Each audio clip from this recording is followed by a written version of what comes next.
Good evening. I call the October 1st, 2020 meeting of the Johnson City Board of Commissioners to order. Before we start our meeting tonight, I would like to remind the public that our commission is socially distanced. We have plexiglass dividers here on the dais, and our visitors in the chamber tonight are all socially distanced with their mask on, and we really appreciate y'all doing that. This evening, we have the invocation by Pastor Tony Birchfield from the Keystone Freewill Baptist Church. And if I could ask everyone to stand for the invocation, remain standing for the Pledge of Allegiance. It's an honor to be here. Mayor, thank you all for asking us. Let's bow our heads. Heavenly Father, thank you for this day, this opportunity to gather. Lord, I pray, God, for our commission, Lord, tonight. Lord, I pray, God, that you just keep a hedge about them, Lord, in these times that we have in this world today. Lord, bless them, bless their families, Lord, we pray. Lord, each one of the employees of the city of Johnson City, my co-workers, Lord, I pray for those. God, that you just keep a hedge about them, a hedge about their families. Lord, most of all, Lord, that salvation come to our friends and families, Lord, and God, always for the ones that save. Lord, we thank you for, Lord, just being able to be together and have fellowship with one another. We praise you and we thank you again. Give wisdom and knowledge, Lord, to our commission in Jesus' name. Amen. Face the flag. I pledge allegiance to the flag of the United States of America and to the republic for which it stands, one nation, under God, indivisible, with liberty and justice for all.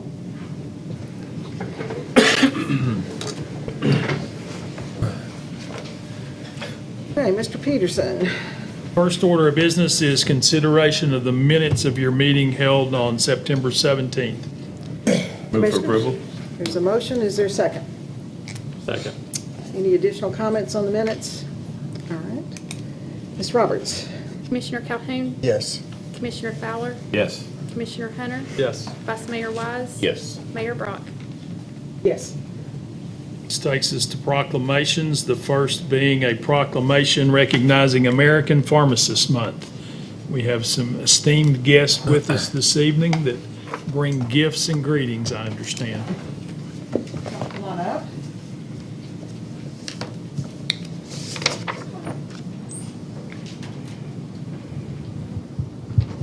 We know what you're getting ready to do for us, so I want you to have to stand up here, right? Well, thank y'all for being here, and ladies and gentlemen, you'll notice the commission is all dressed exactly the same tonight because we needed short sleeve shirts. We're going to be taking our flu vaccine publicly, and you'll watch the grimaces on the faces as everybody gets injected, I'm sure. But we so appreciate the College of Pharmacy and you as the students and pharmacists in training to come and deliver our flu vaccine. I'm very honored to also read a proclamation that says, whereas pharmacy is one of the world's oldest health professions and is dedicated to the health and well-being of all people, and whereas America's more than 300,000 licensed pharmacists are specifically educated on medication therapy and trained as the members of the healthcare team that liaison between other healthcare providers and patients to improve medication use and outcomes. And whereas in addition to their expertise, pharmacists provide a high level of accessibility, particularly in the southern Appalachian region, which has been served by the ETSU Bill Gatton's College of Pharmacy since its establishment of 2005. And the first dean of that college sits up on the dais behind us tonight. Dr. Calhoun, thank you for all your service and what you've brought to this region.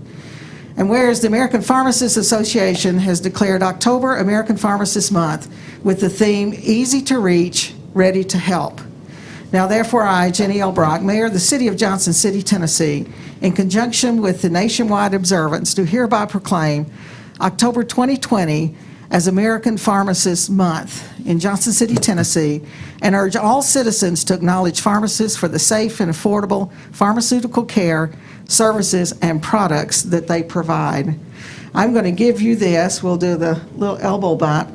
And if you would introduce yourself and what year in the program you are, that would be great. My name's Cage Pleshek. I'm from Waco, Texas, and I'm a P3 student at Gatton College of Pharmacy. Hey, I'm Tate Macer. I'm also a P3 at Gatton College of Pharmacy, and I'm from Perrysville, Tennessee. I'm Abby Lopp. I'm a P3 at the Gatton College of Pharmacy as well, and I'm from Jefferson, North Carolina.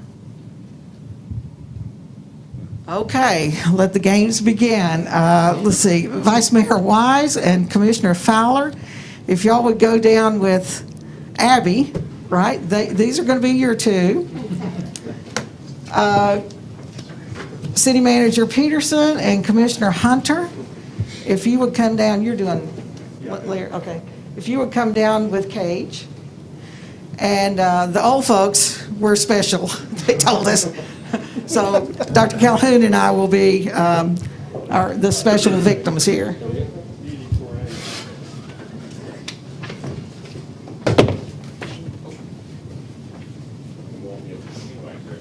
With my leg.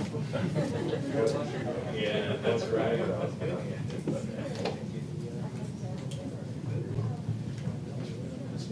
Thanks for This is much more convenient than trying to get to the drive-thru.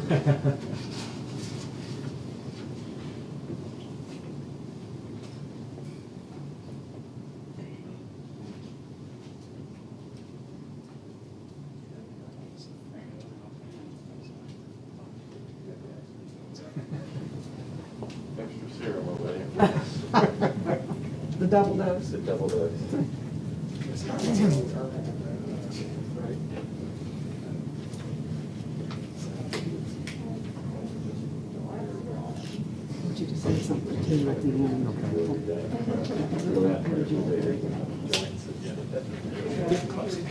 Thank you for clearing that.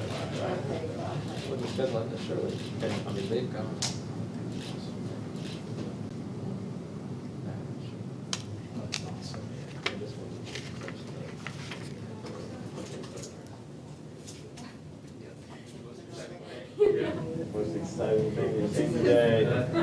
So far.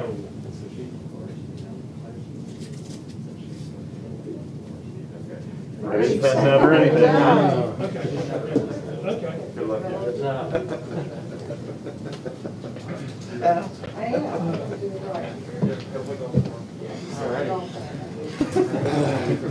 Whichever one's easiest for you. I don't know, I think this is very important. Yeah. People must remember this. Being not be a part of the record. Okay. You're good, I didn't feel that. Hurting already? I was believing that was not No done. problem.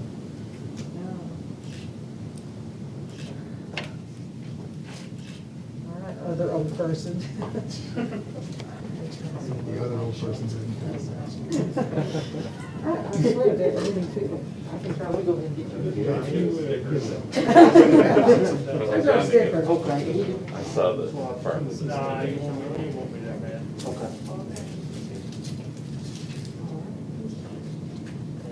Thank you, appreciate it. Thank you, sir. Full list. I told John, you know you're old when you have to get out your bed. It's feel like Listen, four. we'll be good. Thank you. No problem. Appreciate it. 2 more victims. Save the best for last. The drama for you.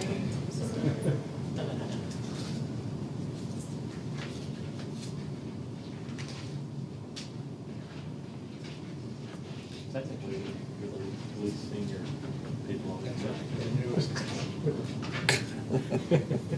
Which one's Okay, sorry.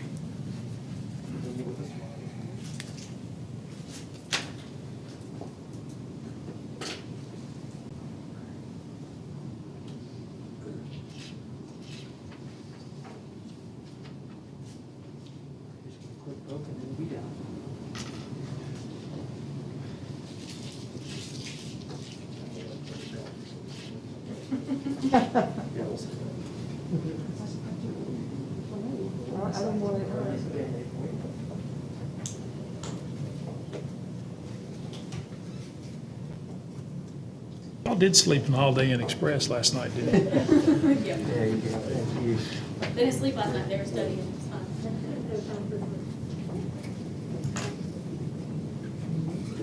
Yeah, he's good, really good. Yeah.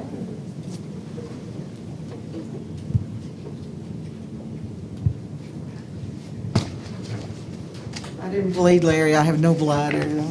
So Dr. Calhoun has a few words he'd like to say. Well, first, thanks to all of our P3s for being here, soon to be P4s, the last year, and I know they've done this a lot. We get our pharmacy students out into the community giving injections early on, so that's why they were so expertise at this. They sent the best to us.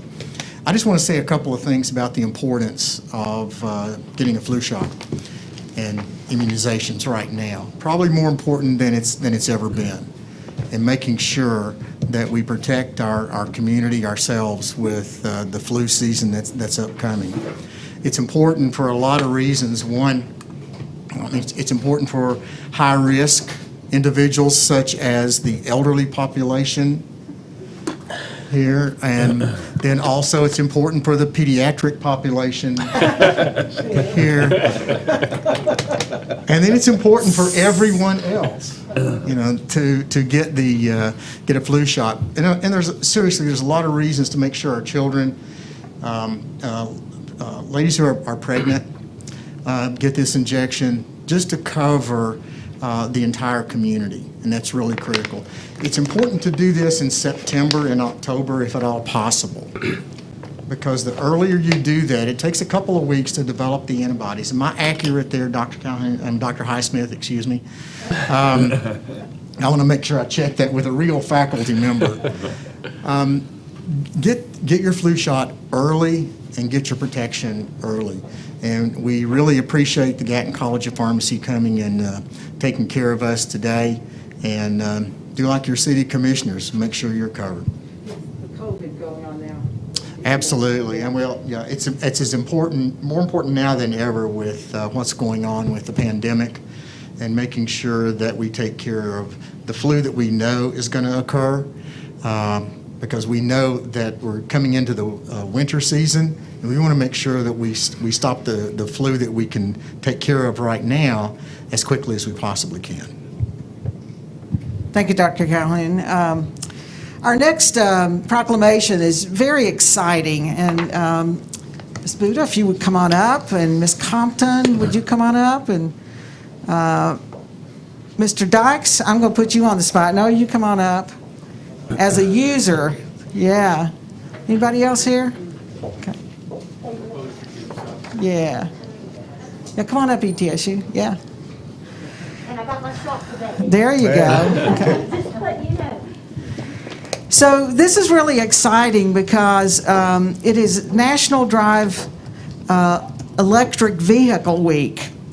And this past week, last week, there was a conference here in Johnson City on electric vehicles. And what is about to happen is just going to be not only revolutionary, but just so exciting for our community. And I can see us really taking a leadership role. That's why I asked Mr. Dykes from Bright Ridge to come up, because Bright Ridge will be really working diligently to get the infrastructure in, the charging stations for electric vehicles. Plus, they have 2 vehicles already in their fleet, and I think you're sold hook, line, and sinker, aren't you? Okay. So let me read the proclamation, then Virginia, I'll give you a chance to say something. Whereas National Drive Electric Week is celebrated annually in hundreds of communities across the United States to raise awareness for all the benefits of all electric and plug-in hybrid vehicles, EVs, of all sizes. And whereas each event is led by local plug-in drivers and advocates, and typically includes some combination of EV ride and drives, electric tailgate parties, parades, press conferences, award ceremonies, informational booths, and more. Probably some of that's not being done this year, right? And whereas Drive Electric Tennessee is a Tennessee-wide effort to help communities across the state learn about and start using EVs, as well as overcome current barriers to successful EV adoption. And whereas Drive Electric Tennessee wishes to help Johnson City, Tennessee specifically, and developing a local group or chapter that will provide support and help the greater Johnson City community grow the local use of EVs. And whereas EV pioneers and enthusiasts desire to help the community raise awareness at the local level for EVs during the National Drive Electric Week.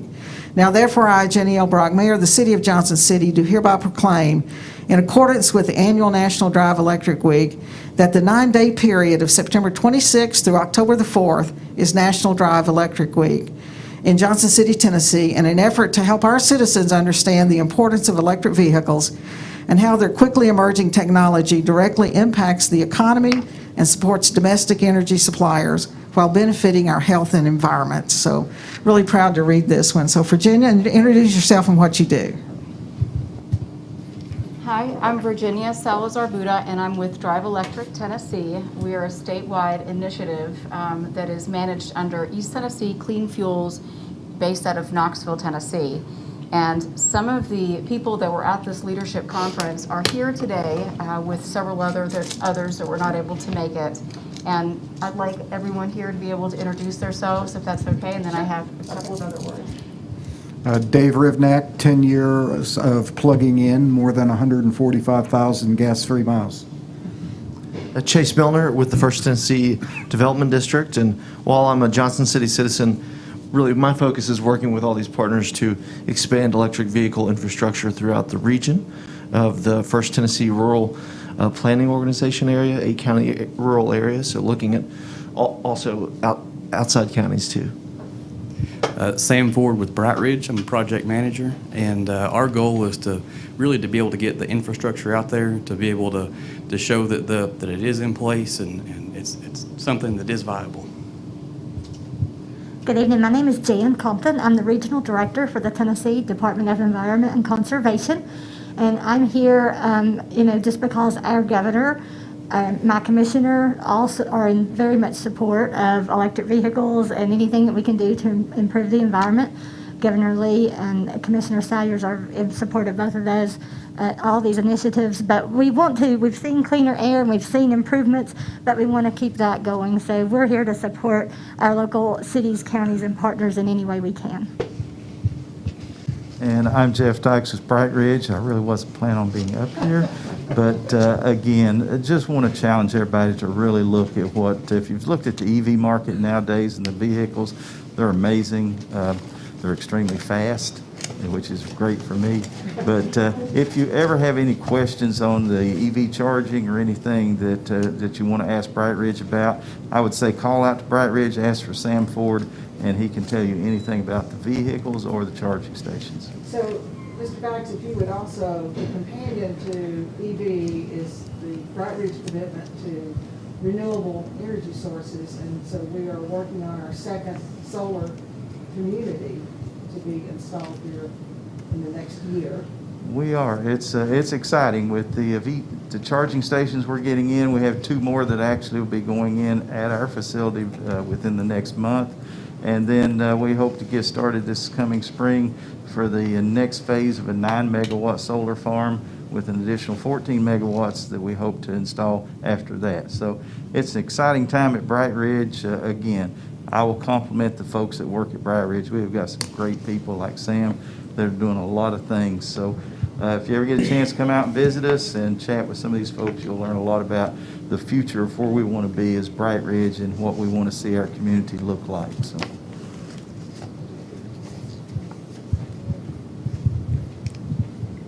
Thank you. Last week, as Jenny was mentioning, we had a meeting and a conference, and that was a first-time event that was called Driving Electric Vehicle Leadership, How to Develop an Electric Vehicle Ecosystem. As I said, it's a new event that was developed by East Tennessee Clean Fuels Coalition, the Tennessee Department of Environment and Conservation, Johnson City's office, in collaboration with their 7 other statewide field offices, and of course Drive Electric Tennessee, a statewide electric vehicle initiative that is guided by a multi-year published strategy.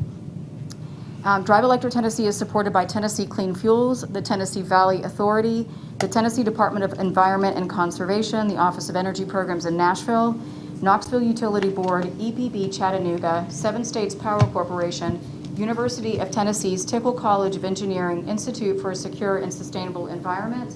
And of course, we look forward to working with all of these other partners, especially here locally, and also throughout the region. Part of the goal in creating an electric vehicle ecosystem is working with leaders and community members at the local level to tackle infrastructure, policies and programs, availability, and providing awareness and education so that our community can better understand the value and importance of electric vehicles. We are always looking for other leaders and community members who have an interest in electric vehicles that are fun to drive, with quickly evolving technology, and who also recognize that EVs have a direct impact on our economy, support our domestic local energy suppliers like Bright Ridge, and help navigate our transportation choices for better quality of health while also protecting our environment. Our goal is to build several local Drive Electric Tennessee EV chapters throughout the entire state of Tennessee. We welcome all of our neighboring towns, cities, and communities. Dave Rivnak is from Kingsport. He is one of our EV pioneers with many, many, many years of experience. Two people that are in Bristol and the surrounding areas, Piney Flats, Elizabethton. We don't want to leave anyone out. We also are very pleased that Bright Ridge is one of Johnson City's, if not the Northeast Tennessee's, leading electric vehicle business in Northeast Tennessee. We're really proud that you all have accomplished so much. What I also want to mention is that what we create here and produce in Johnson City and the surrounding area will resonate throughout the state and the region. This hasn't been announced yet through our organization, but we will also be working with 14 other states through the Department of Energy grant. More details later.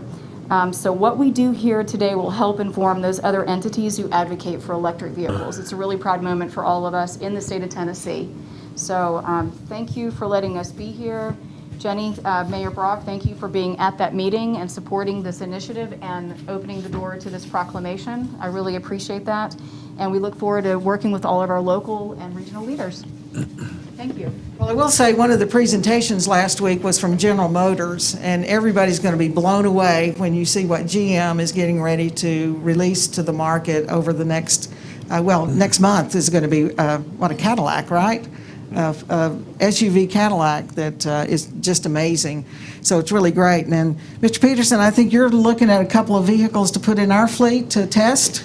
Well, we have, being recognized as Tennessee's first green city, we have a long history of being environmentally friendly. The state's first curbside recycling program, as far as I know, the state's first landfill gas to energy program. We've been very active and involved in trying to promote the protection of the environment, and we are certainly going to explore possibilities where we have opportunities to use alternative fuels. In fact, the Tennessee Clean Fuels Group, we were one of their initial biofuel purchasers or partners. And I think this is another opportunity for us to look at ways to protect the environment and do the right thing, set the example for future generations. So we appreciate the opportunity. Thank you. Thank y'all so much. Thank you. Thanks. Mayor, your next proclamation is recognition of PTA Enrollment Month.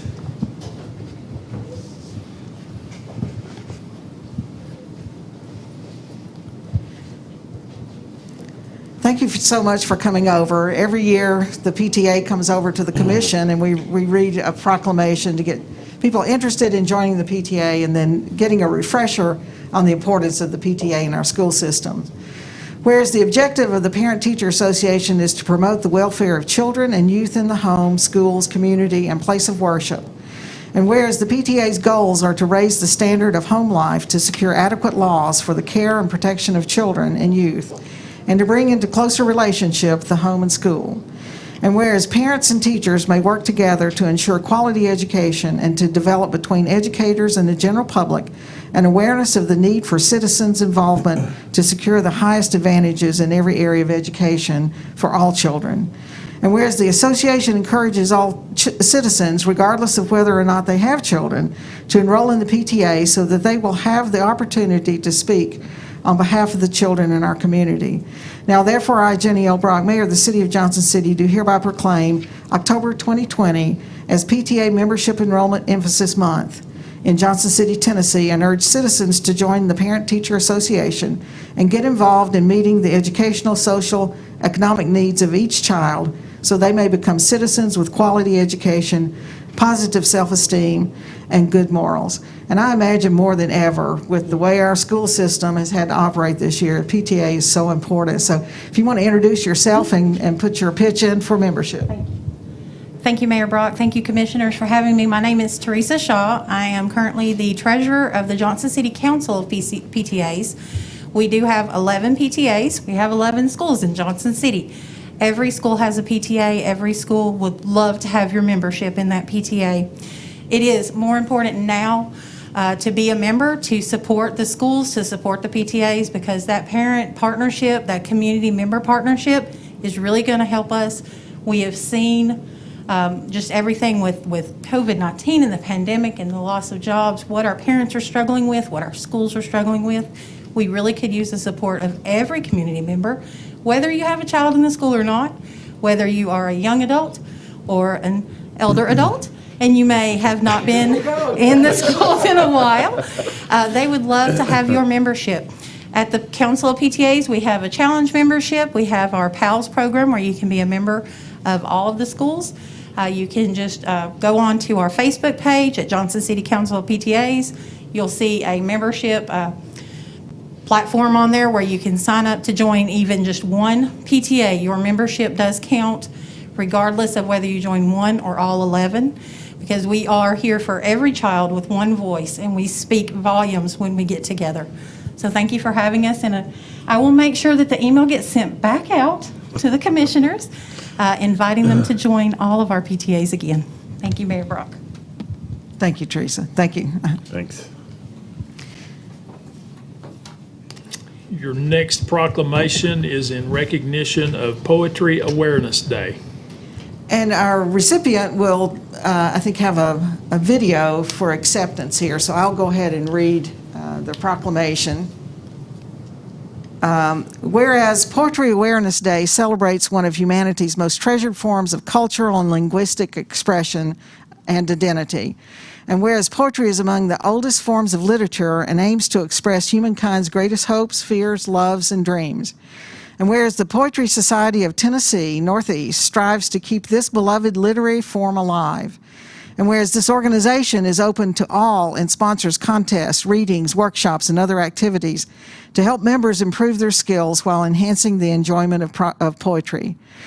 And whereas the society founded in 2010, this celebrates its 10th anniversary of promoting poetry in the region and providing service to poets and the community. And whereas the society will share poetry of members, community, and other poets to the community during the month of October to further promote poetry awareness. Now, therefore, I, Jenny L. Brock, Mayor of the City of Johnson City, do hereby proclaim October 1st, 2020 as Poetry Awareness Day in Johnson City, Tennessee, and further congratulate the Poetry Society of Tennessee for their 10th anniversary and commend the Society for a decade of commitment to the literary form of poetry, for their support of poets who desire to develop skills, and for their promotion of poetry in Johnson City and across our region. And I would imagine with so many people being homebound in the last 6 months, we may have a lot of poetry emerging for people writing at home. So if you want to play the video.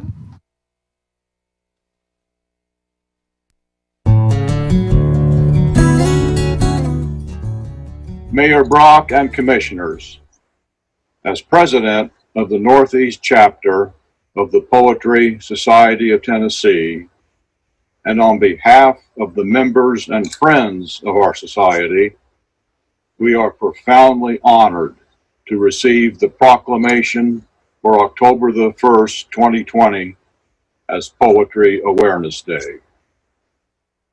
Our chapter represents persons who are students of poetry in various stages of the writing journey. Through guidance and encouragement from speakers' presentations, critique groups, workshops, contests, publications, and other resources, we continually seek to perfect our craft. And we welcome all individuals who share our love for the gifts of language that poetry brings to reveal more of what the mysteries of self conceal and more about an astonishment with the world around us. The proclamation has inspired an initiative to offer poetry readings on a regular schedule throughout October. We've assembled a select group of members and friends to share their poems online, in digital or video format across our YouTube and Facebook platforms. We're delighted that Jesse Graves will launch our first reading on October the 2nd. Dr. Graves is Associate Professor of English and Poet in Residence at East Tennessee State University.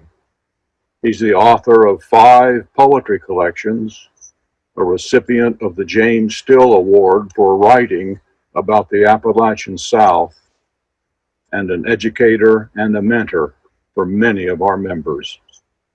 The proclamation enriches our poetry programs and extends our reach into our region.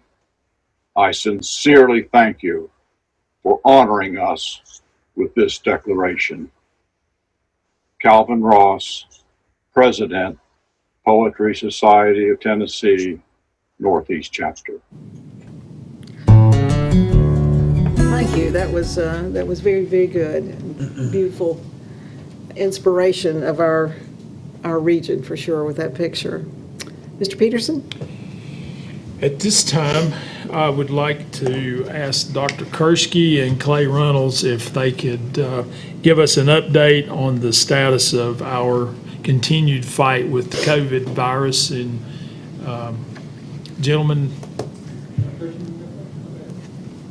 on your way up here, I certainly appreciate y'all coming in and keeping us apprised of what's going on and how we can be a part of controlling the spread of the pandemic and to ensure that people can lead as normal a life as possible during these changed times, but do it safely. The main goal is to keep people safe, keep them out of the hospital, but to keep businesses up and running and the economy going. So information you share with us is certainly helpful to make sure we do the right thing. Yep, and that's definitely the balance we're trying to create between public health, the best interests of public health, and the best interests of the community as a whole. So just an update for Washington County, we've had about almost 2,400 total cases of coronavirus for the county, 112 hospitalizations and 38 deaths over the pandemic. In the last 7 days, we've had about 17.8 cases per 100,000 population, so that's the rate. So that's moderately high, I would say. And our test positivity rate, 7.5%, which is also moderately high. So we do have community transmission going on out there and lots of active cases. One thing I will say is I think our active cases are over 200 right now, last time I checked. CDC estimates for every active case we know about, there's on average 11 cases we don't know about. So whatever number we have, you have to multiply that by a factor of about 10 because of asymptomatic people in the community, things like that. One of our challenges currently is helping schools keep track of students that have to be out because of isolation or quarantine. So we're working with all of our school nurses. Our school nurses right now have huge jobs between dealing with kids that are sick at school, trying to figure out if it's coronavirus or not, dealing with kids that have to be out for isolation and quarantine, trying to educate parents about the need for that, and then working with us to identify contacts. We really want to thank both our school leaders and the school nurses for the huge job that they're doing. Currently in Washington County, the highest proportion of cases are actually in that 21 to 30-year-old age group, so kind of our college age and young adults. So we're certainly working with our universities and colleges in the area to try to track cases and keep transmission down. We have had, although school-age kids are generally at low risk from coronavirus, we have our second case of a student that has multi-system inflammatory syndrome related to coronavirus. So that's a young person who develops complications from coronavirus. So we don't like to see that, but fortunately that's rare. The other thing I wanted to mention is vaccines. So the Department of Health statewide has been told to get ready to be able to vaccinate starting potentially in November. It's unclear if we'll have any vaccine by November, but we have to be ready in case we do get some. If we do get some as soon as November, it's likely to be in very small quantities. And the CDC is working on priority groups who would be the first people to receive a vaccine. If it comes out, priority groups are likely to include people like healthcare workers that are most at risk, and potentially other high-risk groups. I think I'll just take questions if. Dr. Stop there. Kursky, we just had our flu vaccine. What is the advice to families now that we're heading into flu season with also, the confusion that may occur regarding COVID and the flu? What are we advising families to do? Yeah, so flu is going to cause lots of confusion and also lots of extra morbidity and mortality. So every year our hospitals become overwhelmed during the height of, well, not every year, but most years become overwhelmed at the height of flu season. So that on top of coronavirus is almost certainly going to put a strain on our healthcare systems. The other thing is, as you mentioned, confusion. So like with schools, you're going to have kids that are sick with a viral illness, and it's really hard looking at someone to tell if it's coronavirus, influenza, or one of the other viruses that circulate. So that's going to cause confusion. We are recommending, as we do every year, but maybe especially so, that everybody 6 months and older gets vaccinated against influenza. So that's our recommendation. The Department of Health is going to be doing flu clinics, probably drive-through, to prevent spread of coronavirus and, people having to mingle together. Drive-through influenza vaccination, both in schools or for schools and for the public. So yeah, it's going to be really important to get flu vaccine, but then also for our healthcare workers and our school nurses, it's going to be another challenge for them is trying to sort out. They're going to have lots of sick kids trying to sort out what's what. Are most of the influenza patients who wind up in the hospital, did they get the vaccine or no? The vaccine has been shown to reduce hospitalization. Even if you get vaccinated and still get sick, it reduces hospitalization and mortality after you're vaccinated. Some people, especially older people, the vaccine's not as effective. There is a special vaccine for elderly people that contains more antigen. So that's one option if you can just find. Just for the record, two people got a little extra. Yeah, okay. So, yeah, that's good. So, yeah. So unfortunately, the people that are at high risk for coronavirus also are at high risk for influenza. So it's really going to impact mostly kind of those same groups also. So really, yeah, we're really encourage getting the flu vaccine. Definitely, yeah. Any other I'll be questions? getting mine tomorrow at work. Yeah. I have a question, and it may be a Ballad question. There's the scorecard that comes out every day that shows the hospitalizations, and I felt really good for several weeks as it went from 120-something down and down and down, and I think Monday it was 62. Today it looks to be back up in the 90s. I can turn the floor Okay, well over to him then, if you want. if you want to hold on, if you want to Okay. finish, I Yeah, just well, wasn't sure who to address that to. Any other questions for Dr. Kursky? Thank you, Actually, Dr. can I Kursky. actually mention masks? I forgot that. Yes, That was on my please thing. do. So we do still think masks are as important as ever and probably continuing indefinitely. I just wanted to share something. The White House Task Force on Coronavirus puts out advice to states once a week. And so one of the things they're advising Tennessee, because we are kind of in the red zone as a state, we're not kind of, we are in the red zone as a state.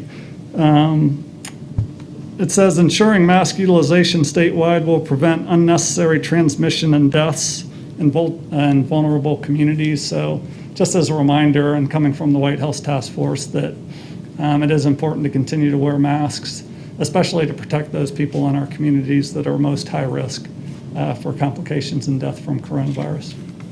And we might add to that with the reopening and all schools going back in a couple of weeks, and we'll see more community activities and group gatherings again, according to the opening plans.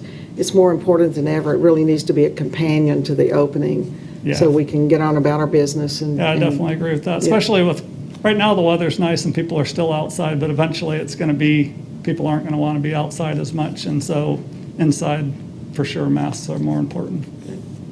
So, yeah, thank you. Molly Wooten sent a presentation with slides. Did you get that? We did. Wendy, if you could bring up the slides, please. Hello, for those of you I haven't met before, I'm Clay Runnels. I'm the Chief Physician Executive for Ballad Health, and I really appreciate you guys giving us the opportunity to come and talk tonight. I'd also like to thank Dr. Kursky and his team because they've been great partners with us in this battle that we've had against the COVID-19 pandemic.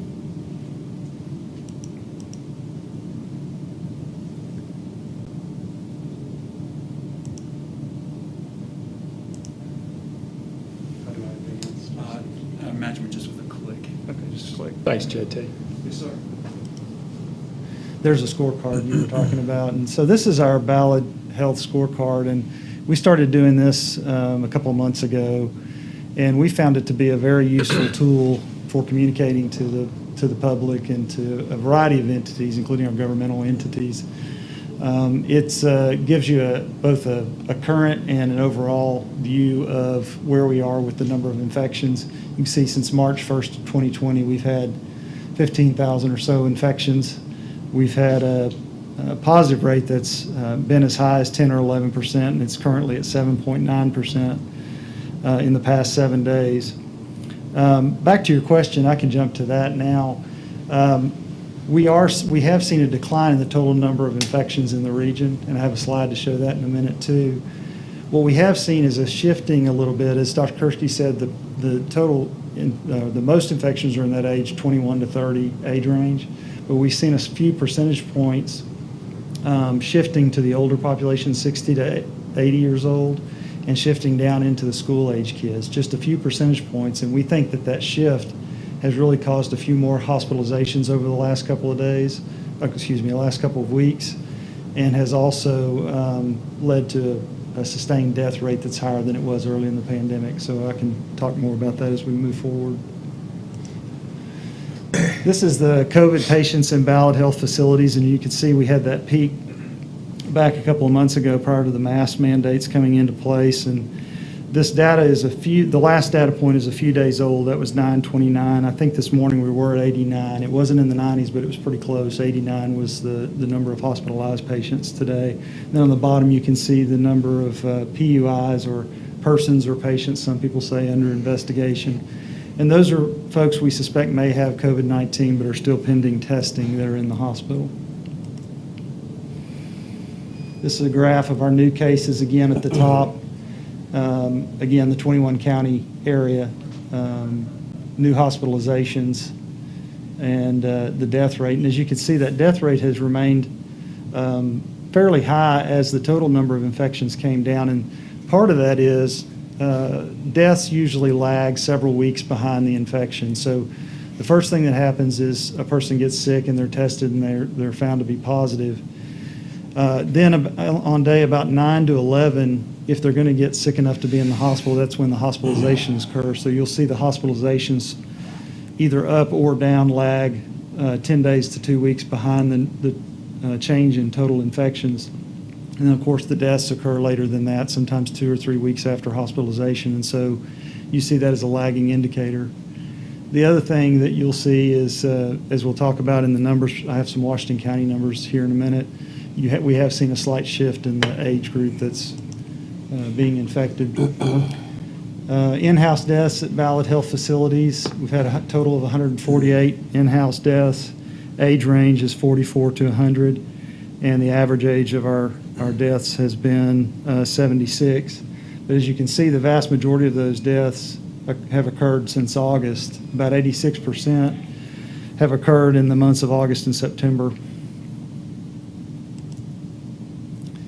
There's a 21 county service area for Ballad Health again with weekly infections by week. Each one of those bars represents a week, and you can see where the Northeast Tennessee mask mandate came into effect. And to Dr. Kursky's point, we feel like it's had a huge effect. We have the graph to show it, the data to show that masks are effective at reducing, not stopping, but reducing the spread of COVID-19. And here's some Washington County data. This is the same graph, but week by week infections in Washington County. And again, you can see where the Washington County mask mandate came into effect.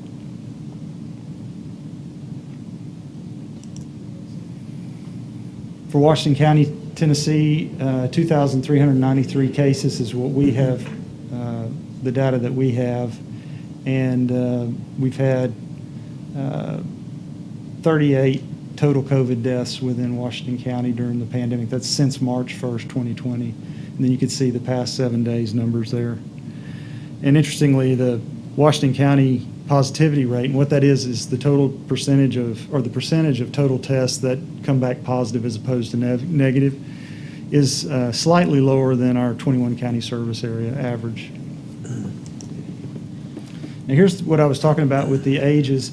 You can see the top graph is a cumulative age distribution for Washington County, Tennessee total cases.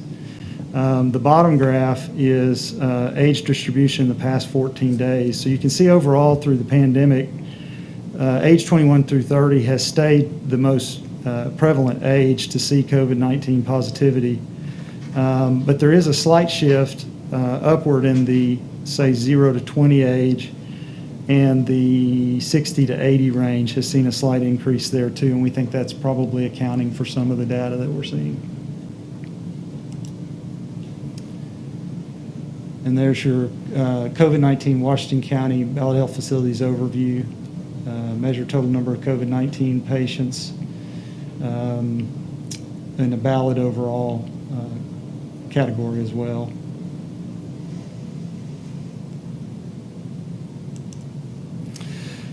Just a couple of extra points. I was going to talk a lot about flu tonight, but you guys have covered that very well. So in fact, demonstrating to our community, thank you for doing that. I think that's an absolutely important thing to do, and we appreciate you guys doing that.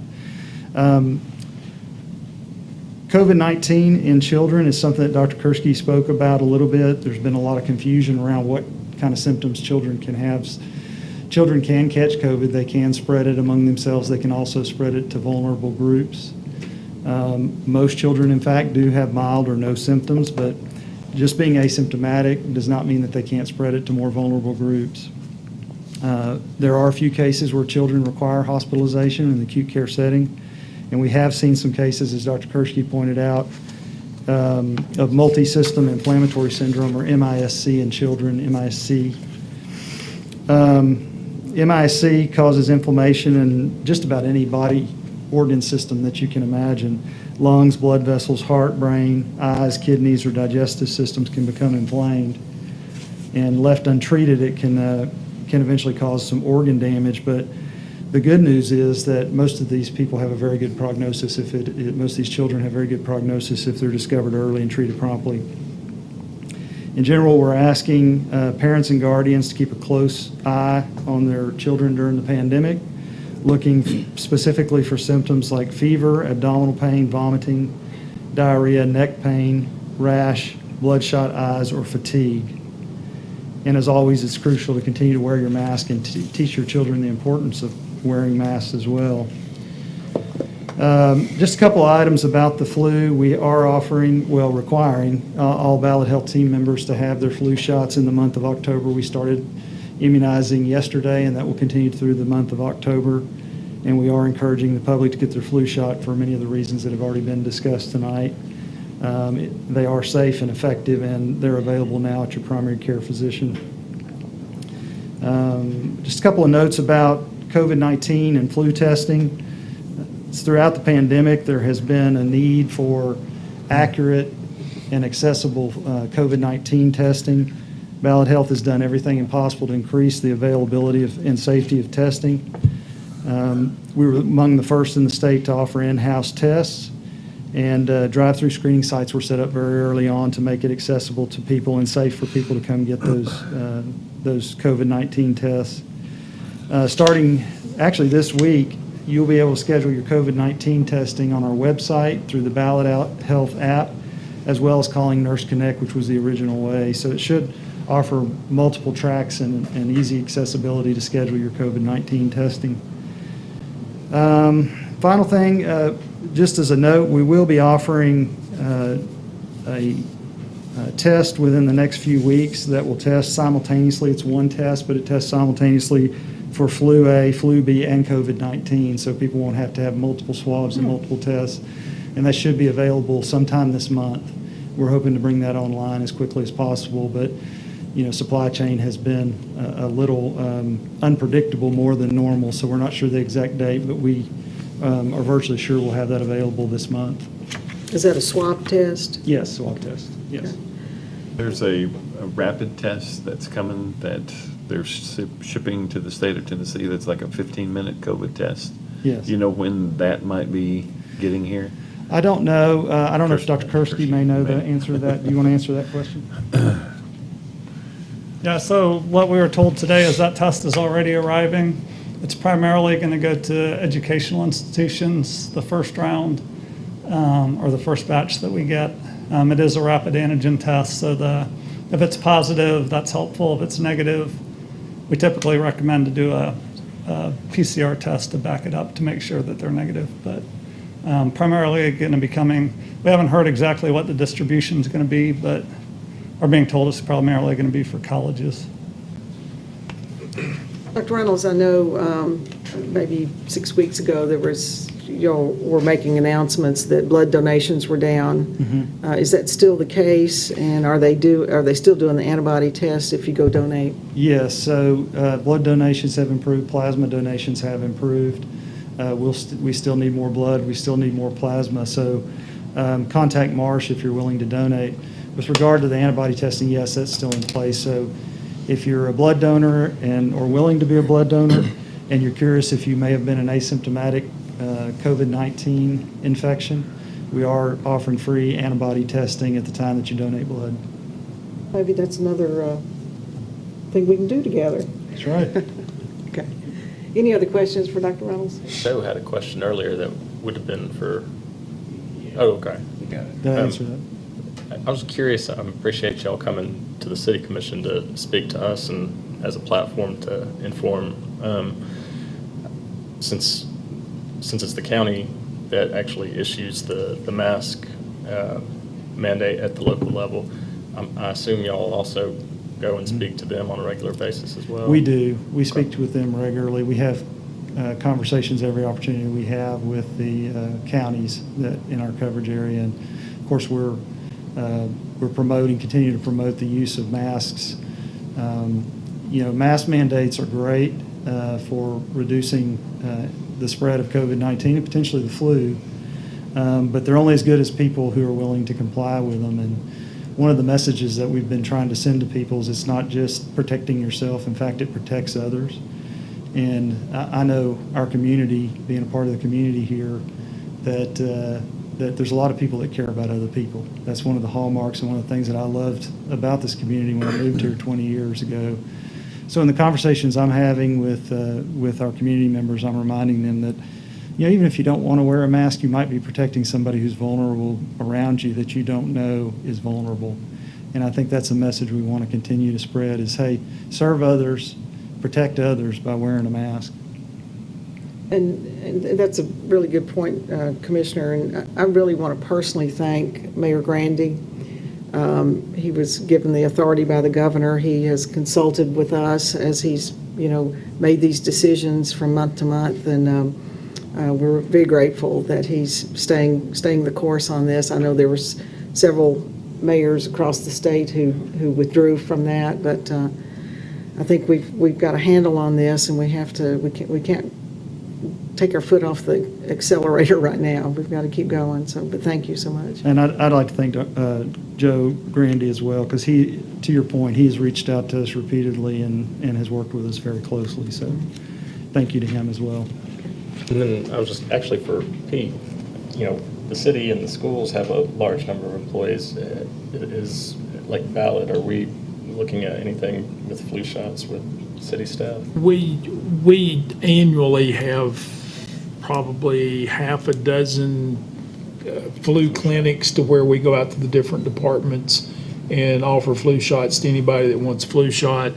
The health clinic that we run in partnership with Ballad for our employees, any of our employees go get a flu shot. There's no copay. Wherever they go get a flu shot, there is no charge to the employee whatsoever. We pick up 100% of that. So we do them in the departments. You can go to your medical provider, your drugstore. You can go to our clinic and get them. We have good participation historically.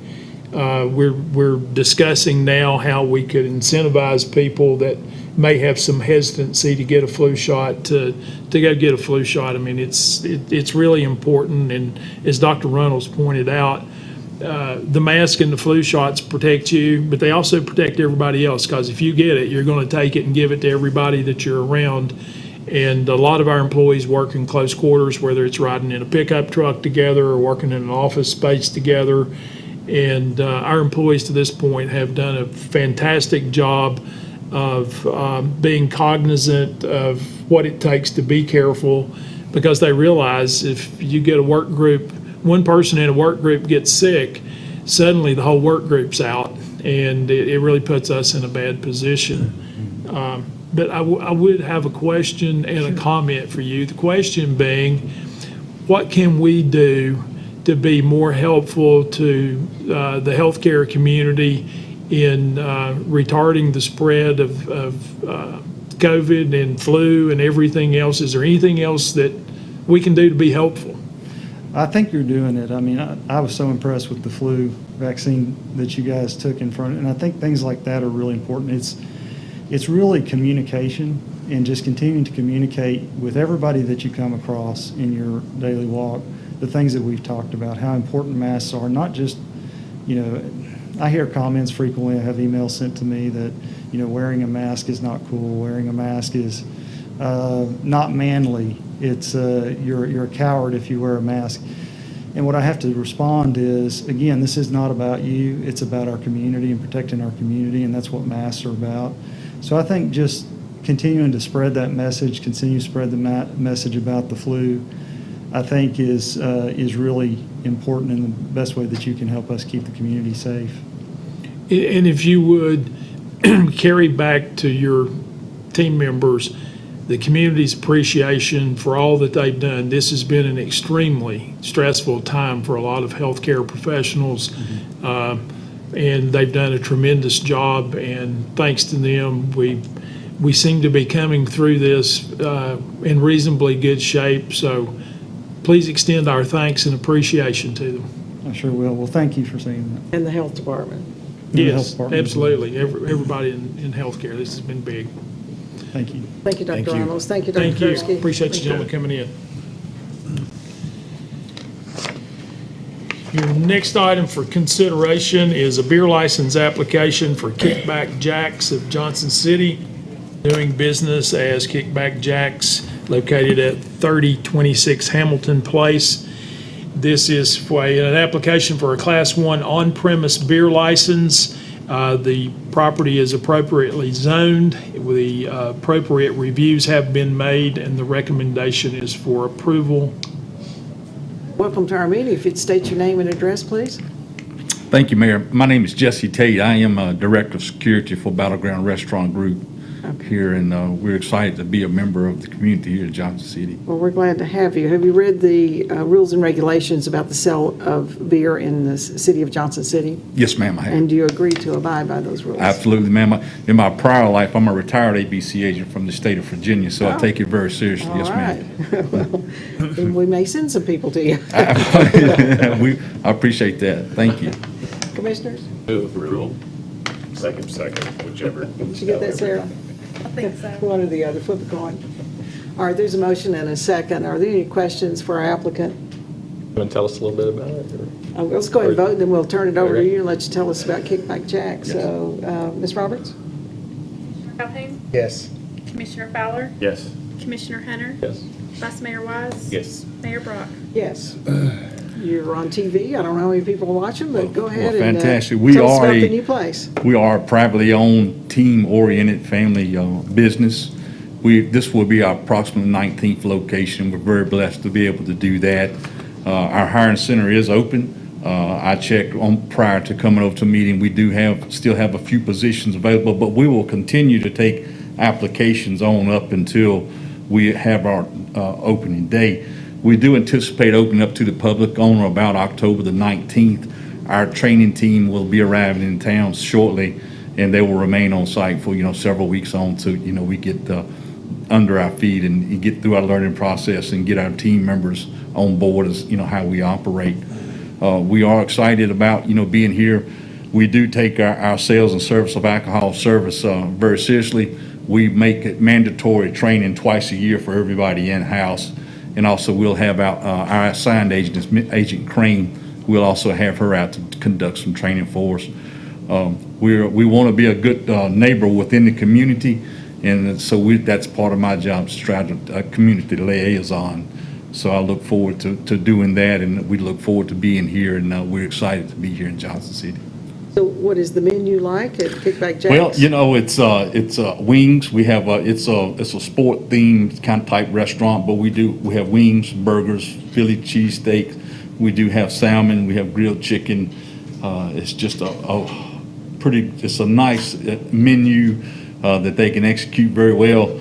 And our team takes about 95% of our items are made to order items. We pride ourselves on the quality and freshness of our food.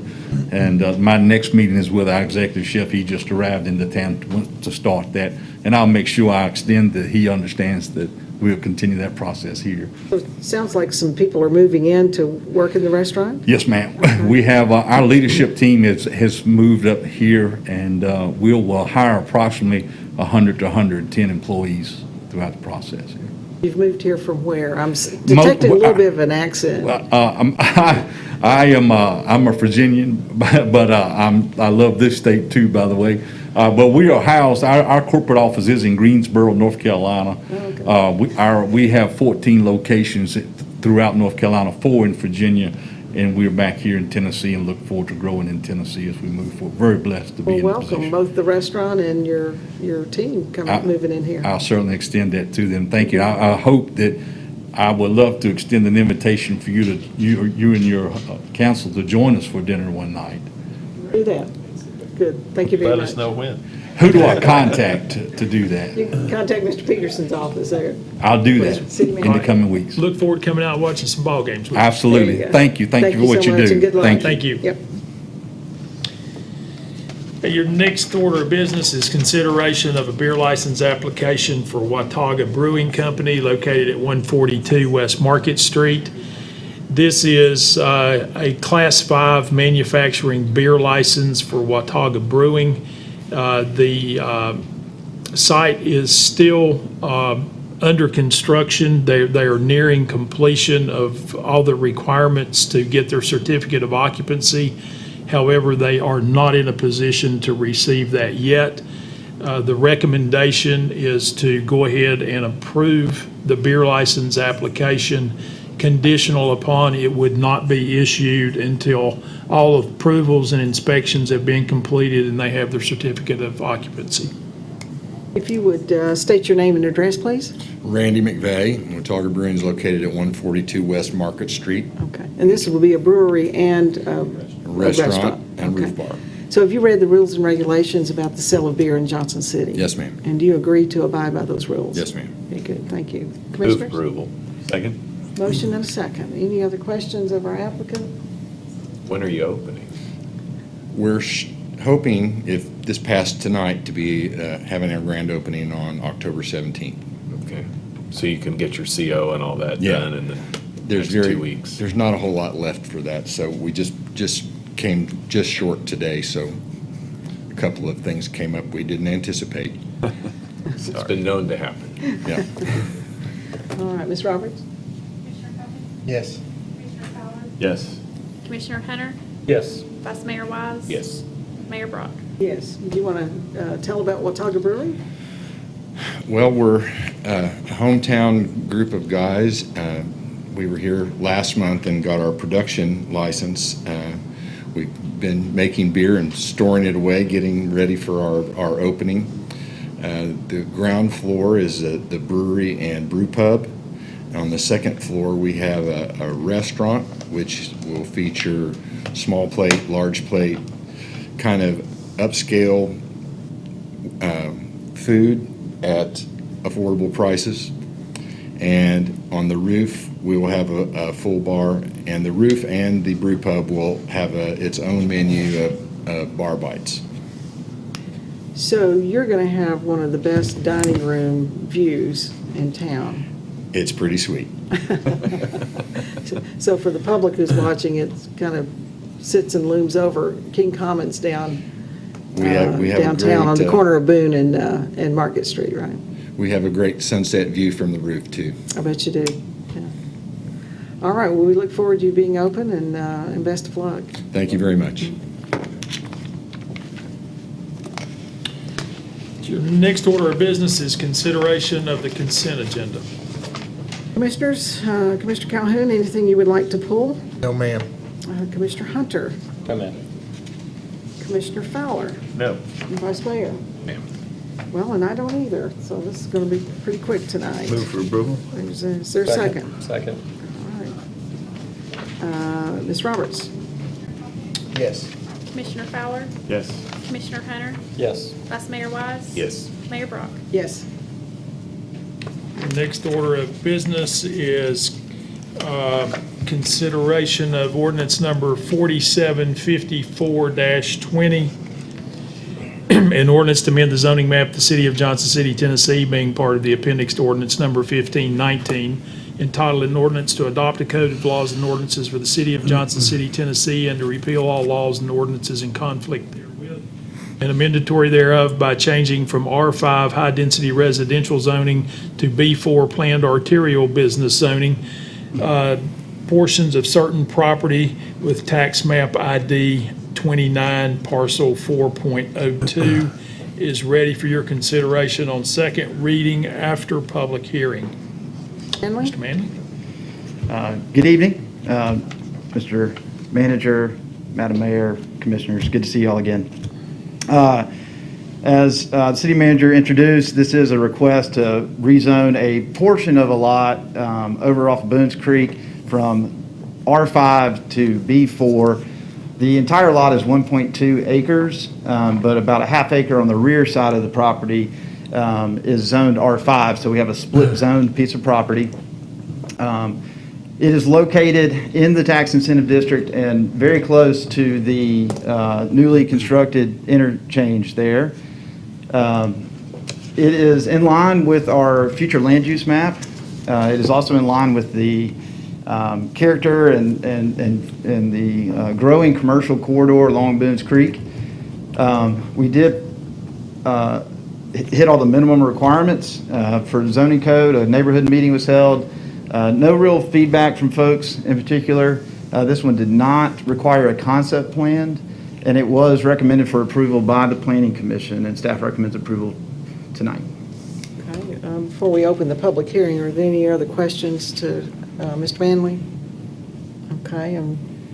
Commissioner Calhoun, you on the Planning Commission, it was? I believe that was a unanimous vote, and I think that was one of our Zoom meetings where the petitioner called in and said that he had spoken to pretty much everybody that's involved. That's correct. And made a commitment that any movement that would involve the people that are there, there'd be a lot of time and communication that would occur. That's correct. So there is an existing apartment in this portion. It would remain legal non-conforming under our provisions, so no change there, but this would add some flexibility for the future use of the site. Well, I will open the public hearing. Is there anyone here who would like to speak for or against the rezoning of this property? Okay, seeing no one, I will close the public hearing. Commissioners? Approval. Second. Motion and a second. Any other comment, questions? Ms. Roberts? Yes. Yes. Commissioner Hunter, Yes. Vice Mayor Wise. Yes. Mayor Brock. Yes. Next order of business is consideration of a resolution on third reading. A resolution for the Hodge Hunt annexation associated with ordinance number 4751-20. A resolution to annex certain properties located within the 11th Civil District of Washington County, Tennessee, adjoining the present corporate boundaries of the city of Johnson City, Tennessee, and to incorporate the same within the corporate boundaries of the city of Johnson City, Tennessee, said properties being known as the Hodge Hunt annexation, to zone said properties B4 planned arterial business as described herein, and to amend the zoning map of the city of Johnson City, Tennessee accordingly, being a part of the appendix to ordinance number 1519. This is ready for your consideration on third and final reading, and I don't believe there have been any changes since second reading. That was going to be my question. Is there anything that's changed since first or second reading? No changes. There will be a public hearing tonight Yeah, on right. this. Yes. Very good. I think we're good with the overview from the previous two, so I will open the public hearing. Is there anyone who would like to speak for or against ordinance 4751-20? Not all at once. Seeing no one, I will close the public hearing. Oh, you want, Yeah. I'm sorry. I'll open it back up. Go ahead, Mr. Hodge. I've got this memorized, but now I think probably all of you do. I certainly appreciate your time and consideration. So I will not waste any more of your time. I know you looked at this and we've talked about it before, so I highly recommend it. Thank you. Very good. Thank you. Thank My you. name's Lynn Hodge, and I'm Very good. live in Boones Creek. Thank you. Ms. Roberts? Move to approve. We did. Okay, I'm sorry. I thought you did. I thought I did. Did I not make a motion? Oh, well, I meant to. Okay. I was thinking it at you. I'll second I it. imagined you Yeah, did. exactly. It's a All plexiglass. right. Do we have a motion? Larry made it all second. Okay. Todd Anything- seconded Any other it. question? All right. Now, Ms. Roberts. Commissioner Calhoun. Yes. Commissioner Fowler. Yes. Commissioner Hunter. Vice Mayor Wise. Yes. Mayor Brock. Yes. Next for order is consideration of ordinance number 4751-20. An ordinance to amend the zoning map of the city of Johnson City, Tennessee, being part of the appendix to ordinance number 1519, entitled an ordinance to adopt a code of laws and ordinances for the city of Johnson City, Tennessee, and to repeal all laws and ordinances in conflict therewith and amendatory thereof by assigning B4 planned arterial business zoning to a portion of certain property within the 11th Civil District of Washington County, Tennessee, known as the Hodge Hunt annexation, is ready for your consideration on third reading after public hearing. There are no changes since your second reading. I will open the public hearing. Is there anyone to speak for and against on the zoning of this property? Seeing no one, I'll close the public hearing. Commissioners? Move for approval? Second. There's a motion and a second. Ms. Roberts? Commissioner Calhoun. Yes. Commissioner Fowler. Yes. Commissioner Hunter. Yes. Vice Mayor Wise. Yes. Mayor Brock. Yes. The next order of business is consideration of the plan of services for the property that you just annexed, known as the Hodge Hunt annexation. There are no changes to the plan of services since your last consideration on second reading. We would recommend your approval of the plan of services on third reading after public hearing. I'll open the public hearing. Is there anyone to speak for or against the public services for this property? Seeing no one, I will close it. Commissioners? Move for approval? Second. Motion and a second. Ms. Roberts? Three Commissioner times we Calhoun. finally got that Yes. right. Commissioner Fowler. Yes. Commissioner Hunter. Yes, ma'am. Vice Mayor Wise. Yes. Mayor Hunter. Mayor Brock. Yes. Don't do A that. little slow. Right in there. I was like, who's pulling the prank? I don't want that. I'm not sure if you got promoted or demoted. Your next order of business is consideration of ordinance 4752-20. An ordinance appropriating additional funds to the various departments and divisions of the city of Johnson City, Tennessee, with the additional revenue from local, state, and federal sources. This is ready for your consideration on third reading. I would remind you, this is the supplemental budget ordinance for schools to close out FY '20 school year budget. we would recommend your approval. Move approval. Second? Motion and a second. Any other questions for Mr. Peterson? Okay. We have a motion and a second? All right, Ms. Roberts? Commissioner Calhoun? Yes. Commissioner Ballard? Yes. Commissioner Hunter? Yes. Vice Mayor Wise? Yes. Mayor Brock? Yes. Your next ordinance is number 4753-20. An ordinance to amend Article 2, definition of terms used in the code, and Article 6, use requirements by district in the zoning code of the City of Johnson City, Tennessee, is ready for your consideration on third reading after public hearing. Anything changed since we heard this on the first two readings? No changes. No changes. All right, I will open public hearing. Is there anyone to speak for or against the zoning code, Article 2 definitions? All right, seeing no one, I will close it. Commissioners? Move for approval? Second.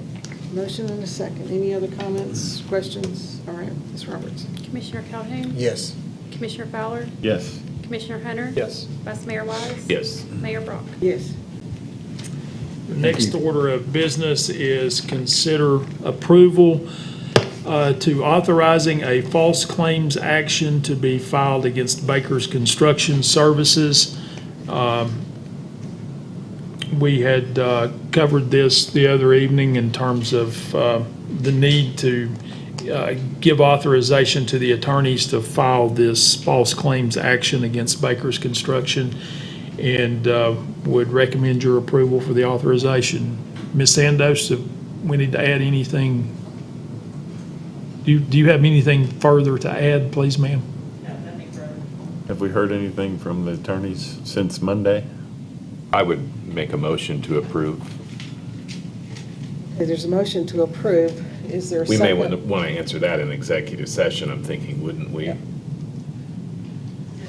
I will say this, there has been correspondence amongst attorneys this week, yes. Developments in the litigation need to be discussed privately. All right, we have a motion. I'll go ahead and accept a second, and then if there's any general questions we can answer in public, ask in public, that we will do that. Is there a second? Second. Okay. Any other questions that anyone might have? Okay. All right, Ms. Roberts? Calhoun? Yes. Commissioner Ballard? Yes. Commissioner Hunter? Yes. Vice Mayor Wise? Yes. Mayor Brock? Yes. Any generalized questions? Okay. You answered my question. That's all I needed to know. Thank you, sir. Thank you, Commission. Your next item for consideration is approval of an allocation of ESG COVID funds, Part 1. In your packet is a breakdown of the funding that we received through from the federal government. And these are, ESG is Emergency Shelter Grant Funds. We received an additional appropriation in this Part 1 of $375,000. The recommendation is to appropriate $70,800 to Safe House, $176,000 to Manna House, for a total of $246,800, leaving an unallocated balance of $128,200.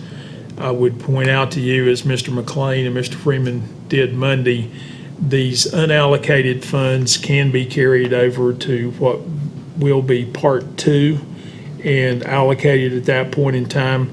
These Part 1 funds cannot be used for construction, but the Part 2 funds can be used for construction. So we would recommend your approval as is recommended in the packet. Mr. Peterson, I think the community is probably very aware that a lot of money has come through the stimulus packages from Washington through COVID or CARES funds, and they have come through the city that we've reallocated out.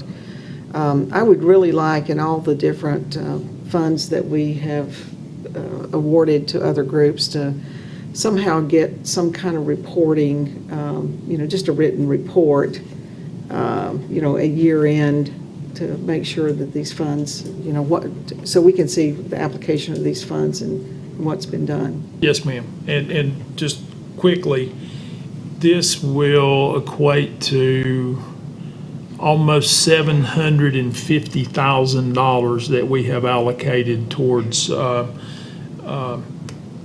mod income families and homeless to help with facilities and to help them acquire equipment and do expansions and remodels to better accommodate those in our community that have serious needs for housing. So How soon could we see that report, as far as not just the report back from the agencies that we funded, but to look at that funding in its totality on its outbound? I think there's a lot of misunderstanding in the community right now that would have you believe that nothing is being done to serve at risk of the homeless, low-income housing. And I don't know what meeting packet they're reading, because I see us doing things like that virtually every time we get together.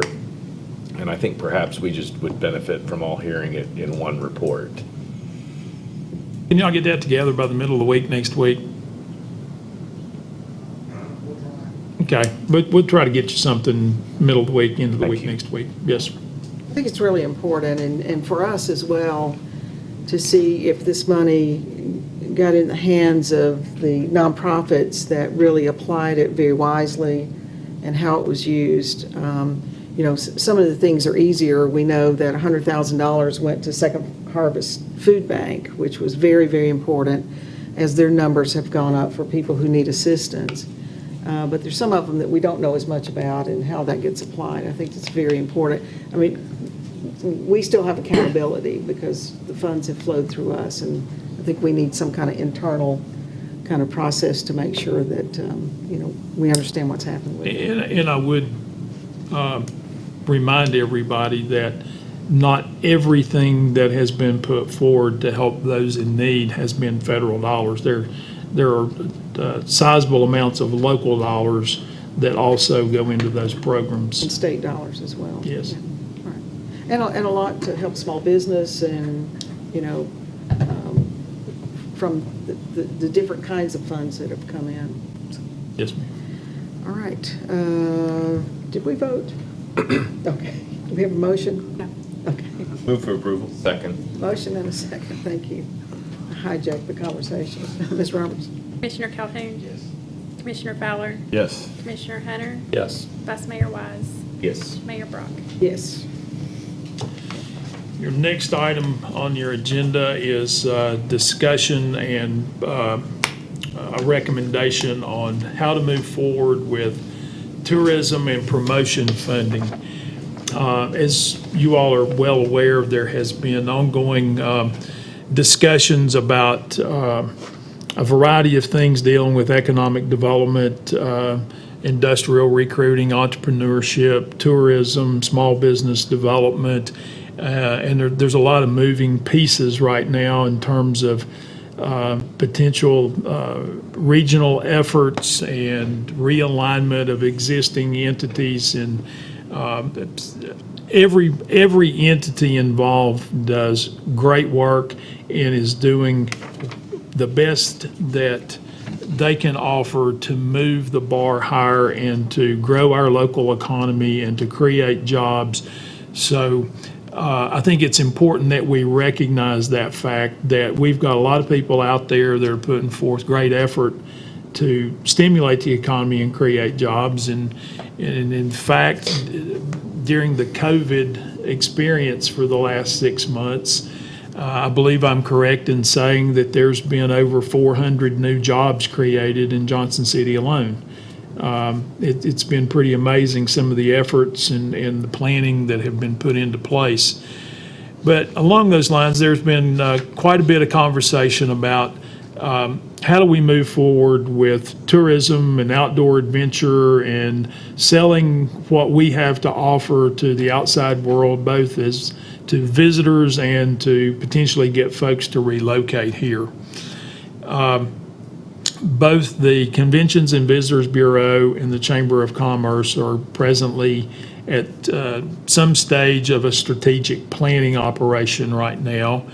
And I think that all of you have had the chance to be involved in meetings associated with those strategic planning operations, and they're trying to identify what is there out there to do, who is best equipped to do what, and what do the members of our community and the members of the Chamber of Commerce feel like are the really important activities and opportunities that we have here in Johnson City that need to be capitalized on.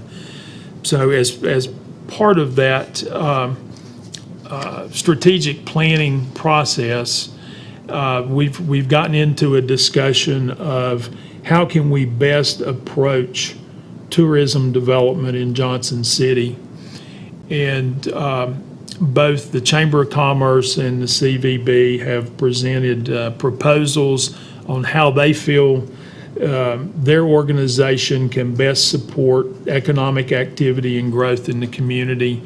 The staff and I have looked at those. We've asked for supplemental information. Everybody has been great about providing information and more information. And after reviewing the progress reports on the strategic plans that are in the process of being developed, and having conversations with you about what our expectations should be for growing the tourism and the outdoor adventure opportunities that we have developed a recommendation on how we feel like everyone working together can continue to push the bar and increase our opportunities. And I would, if you allow me, I'm going to read this recommendation. It is the recommendation to support the establishment of a CVB independent of the Chamber of Commerce, which would have a board of directors appointed by the City Commission, with the City Commission and City Manager having positions on that board. There shall be an agreement between the CVB and the city, which shall include but not be limited to clearly outlining goals and expectations, requirements for periodic progress reporting, and a methodology for funding. This new organization shall also work in concert with the city's communications and marketing department to promote the advertising and marketing of the area, and to work together to host and present events that promote the city. It is further recommended that the CVB and agents of the city's communication and marketing department be physically located in the same building, which shall include an adequate and appropriate visitor center to be located in an easily identifiable location. A little further justification for the recommendation: in conversations with the gentleman that's doing the strategic plan for the CVB, there was quite a bit of discussion about what is the most effective way to promote tourism and visitor activity, what are current trends, and the statement was made that probably the most effective way of promoting tourism, and the model that seemed to be growing in popularity and is more common now, is the standalone CVB rather than being a part of the Chamber of Commerce. One of the strongest statements in that strategic planning process was our absolute need for a visitor center that was easily identifiable and easily accessed, that was modern and addressed the changing technology and the changing habits of visitors to different areas. Thus the need in the inclusion in this recommendation that we have a easily identifiable and modern visitor center. I think it's going to be very important. Another aspect leading to this recommendation was you have allocated a tremendous amount of resources, both funding and personnel, to developing a brand and to developing a consistent use of that brand across many different platforms. And therefore, the recommendation that I think it's very important that at least part of our communications and marketing group work hand in hand on a daily basis with the CVB in particular, and continue to work with the Chamber of Commerce and NetRep and all the other entities, the JCDA, everybody in our community, to make sure that we've got a unified brand out there, so that when everybody sees this logo, whether it's through whatever entity or platform in our city, everybody immediately knows we're all playing off the same page with the same goals and objectives to promote the city. So that is an overview and a recap of the recommendation and the methodology and the logic behind the recommendation. And this recommendation is not a negative reflection on anybody. I can't stress enough the good work that all of the entities in the community are doing to promote us.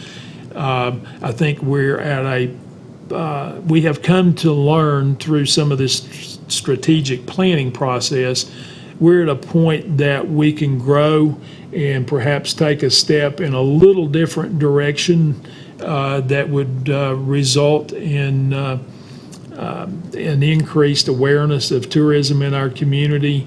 And equally important, I think that it is mission critical that you all appoint the board, no matter what arrangement no matter whom we choose to fund for tourism promotion.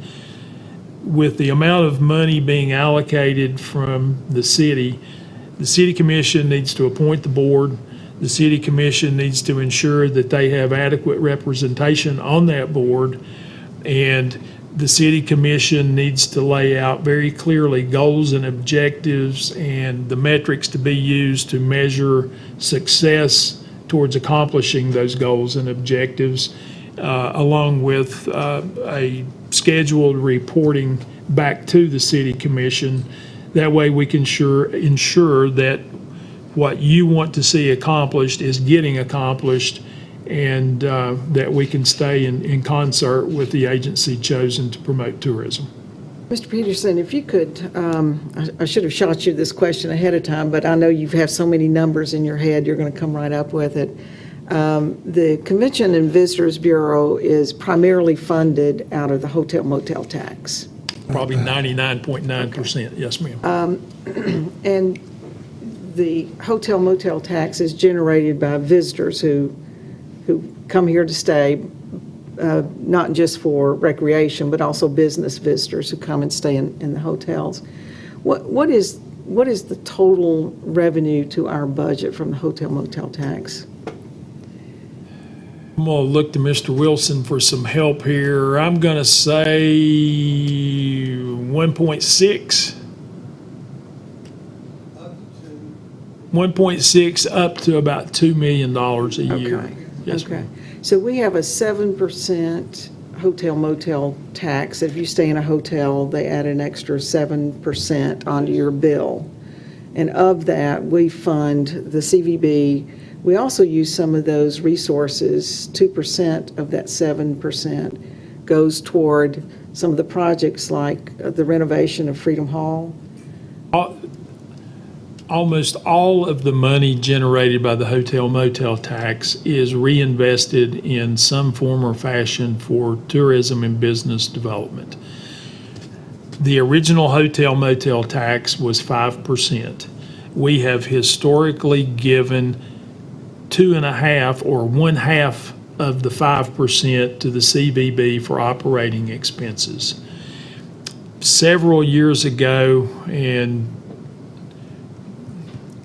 I'm having a senior moment here. Time moves quicker than what it used to. 3-4 years ago, we got the hotel motel tax percentage increased from 5 to 7%. That additional 2% goes to fund the debt service on improvements at Freedom Hall. It goes towards payment of the indebtedness for the investment that we made in the Fine and Performing Arts Center and the associated improvements in that general area. We have used that money also to make investments in some athletic facilities to enable us to be prepared to host athletic events that brings tourists to town. So the intent of the collection of that hotel motel tax is to reinvest back into the community in such a way that it's an operating expense for the CVB, but also to reinvest into our infrastructure so that we have the facilities here in Johnson City that make us attractive for folks to come and visit and do business with us. So I was just setting up those questions for my, for really my point. It's a very important piece of the revenue that comes into the city of Johnson City. And so the more visitors we have, the more revenue is generated for the city and for the citizens of Johnson City that we can invest in projects. So I think, you know, the importance of the CVB to really focus even more intensely on increasing, you know, the opportunities that we have through more tourist enhancement is a real critical thing for me, because it's opportunity sometimes that we leave on the table. We think we are who we are, but we have all these amenities in this area that is such an attraction for the public from all over the country. And so more focus on, for me, it's more focus on marketing and on telling our story outside of this area. And why, when you had proposed, you know, some alignment with our own city marketing so that we have that cohesive message that we're giving out there and we're targeting the markets that we want to go into to attract visitors here. To me, that's just a win-win, and I think we can be much more effective and efficient and get, you know, the money that's being allocated to these groups really focused, laser-focused in the areas to increase tourism here. We've got a great story to sell, and so that's, you know, the whole thing for me is there's a lot of money involved here, but it's being generated by people who come in. So we're having visitors help us pay for the Fine and Performing Arts Center and for the renovations for Freedom Hall. And the more we can beef that up and get more in here, the better shape we're going to be in. Yes, ma'am. And expanding on that point, those are the best kind of taxpayers because it's revenue into our coffers and not students in our classrooms or trash dumpsters on our street. You know, they utilize our municipal services during a finite period of time. And so it really does represent new revenue that doesn't have the same kind of impact on the cost side of things. And, you know, another perspective of that is, you know, you've got folks that come here to visit or do business and see the type of community that we have. And I'll go back and use Dr. Runnels as the example.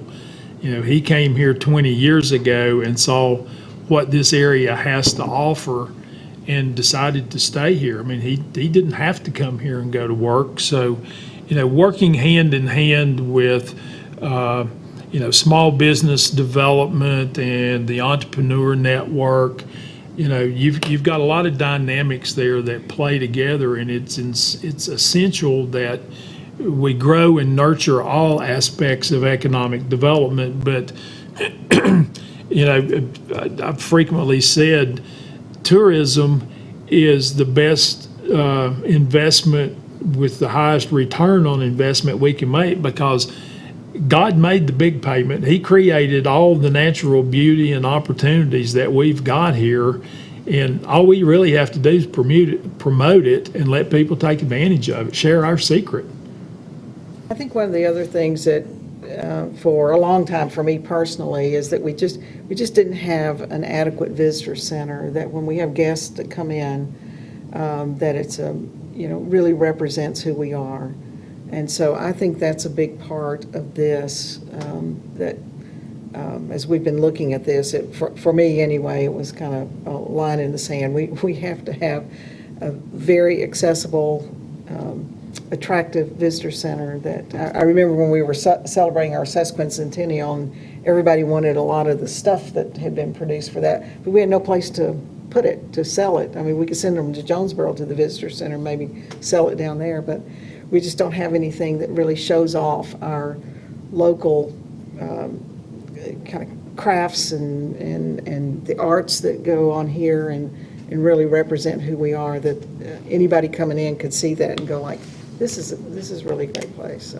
And the discussion for me also turned when marketing, combining that would save a lot of marketing money, and that's the highest and best use of taxpayers' money, is putting the marketing and pushing our area through one group, so we get the same marketing people doing it instead of 3 different groups or 4, or however many we had doing that, so. So at this point, you're making a recommendation, but the recommendation sets in motion.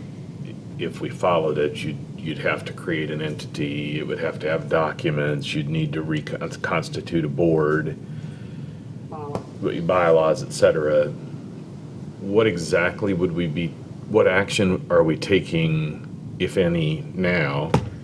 And then how do those successive steps play out, and on what time frame?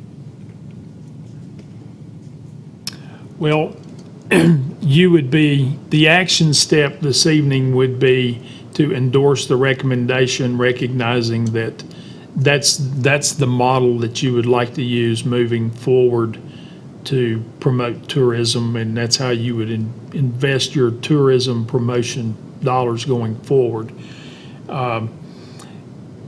And as you pointed out, there's a lot of steps to go through to set up an entity and get this up and running.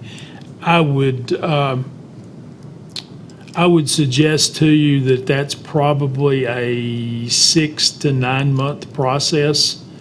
By the time you get through all the legal steps, there are things that are going to have to be decided in terms of, where are they going to locate, who all is going to be cohabitating with them, if, other than part of the marketing and communications staff.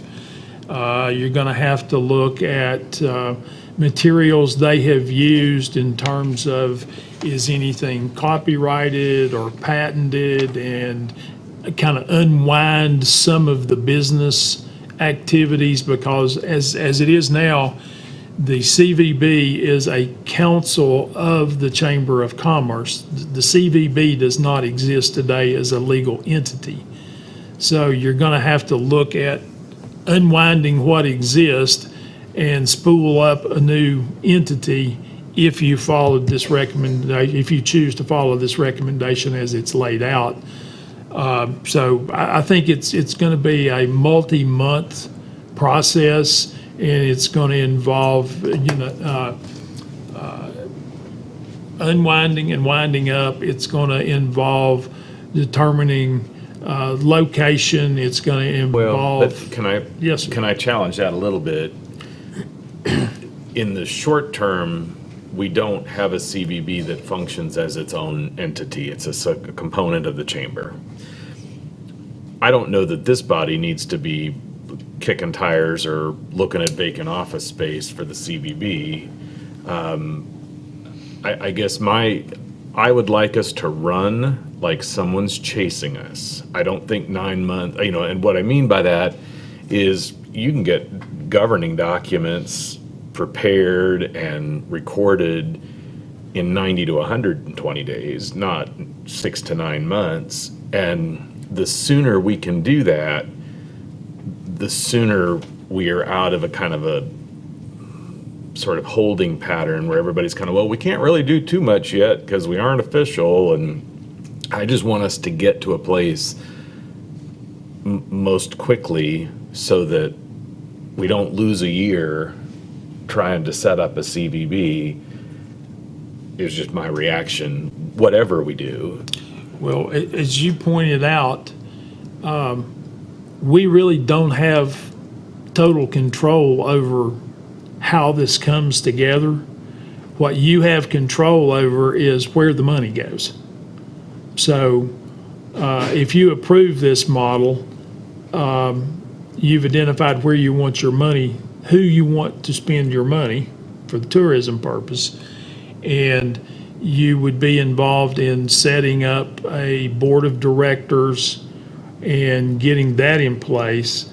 And then it's really going to be up to that board of directors working with the various other entities that are currently involved to get this thing stood up. I mean, we kind of run out of action steps, I think, once that board of directors is appointed.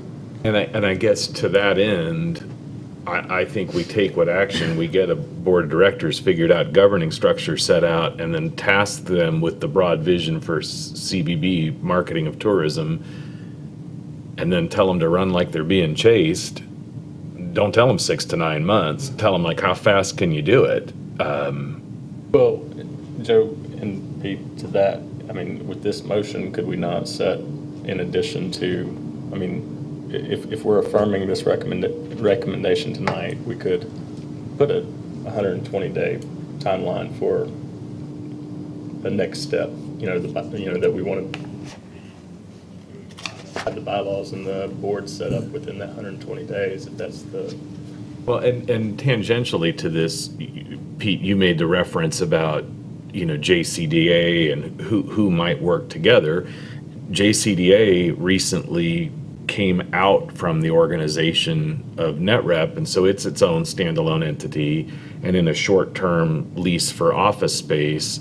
And so some of the potential parties are all in uniquely nimble places right now. They don't have a 5-year lease, or they don't have a 10-year commitment to something. They may even be month to month or 6 month. I don't really remember what the terms of that deal were, but it's such that some of the people you're imagining could do stuff are relatively fluid in their ability to make decisions right now. Just as a piece of side information.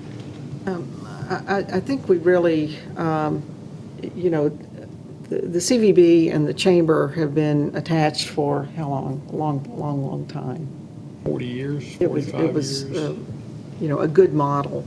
In looking at both strategic plans, both the CVB strategic plan and the chamber strategic plan as it's going through right now in 2020, I mean, this year has propelled all of us to look at things a lot differently. We're not only in needed growth mode, but we're in recovery mode as well. And I know the chamber has spent time in looking at where its focus is going to be, like entrepreneurship and supporting small business, and these are all things that are critical to this community. As we soon roll out our own strategic plan, we feel that Johnson City and the greater community here is just well positioned for small business, for startups, for remote working.